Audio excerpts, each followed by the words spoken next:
So hello guys, this is Jerry DIY TV. This is my old parts from my old computer, Dell Alienware Aurora R4 ALX. This is my first time to build a computer, believe it or not. So maliwanag kahit hindi, first time ko lang po magawa ng computer, magbuo. Ito ngayon luma kong Alienware case. I put a new motherboard, GPU, and CPU, and the fan, intake fan, and cooling fan for the CPU. Yan, at binutasan ko po dito. I make a hole here, which is not easy to do. Ayan, a bit messy. For me it's not perfect, but it's okay. It's better than ever. And this is my like I said, this is my old parts. Pinamimigay ko na yan. It's free if you want to get it, to take it here in my house. This is the Alienware motherboard, and this is a CPU, Intel Core i7 3930K. This is discontinued CPU. I think last 2019. It's released 2011. And this is the fan for this little radiator cooling system for our CPU. And this is the intake,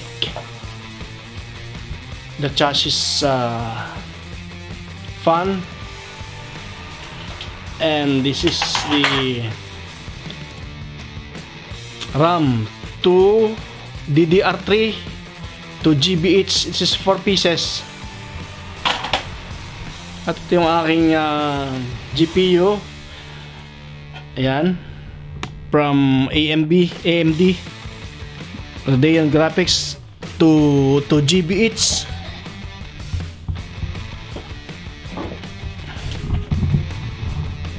Voila. And this is my computer, the new computer. Like I said, this is my first time to build, to DIY a new PC.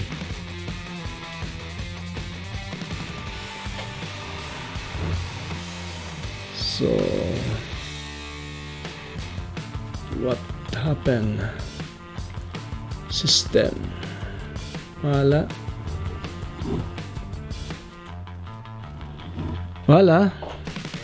My storage is 4.55 terabyte. This is very big. And this the graphics card is 8 GB. The RAM is 16 GB. This is my CPU, 12th generation Intel Core i5-12400F. And my GPU is NVIDIA GeForce GTX 1070. It's an old GPU, but it's running well, which I prefer because it's very cheap. But someday I will change it with a new one. Although I'm not using it for gaming, just for editing the videos. But I want a big storage. The RAM, I think 32 is enough, and I want to change the GPU for a 4K resolution. So that is my computer. So this is the old parts. If you want to take it here in my home, just take it for free. Okay, thank you very much, and merci beaucoup à vous. Please subscribe Jerry DIY TV.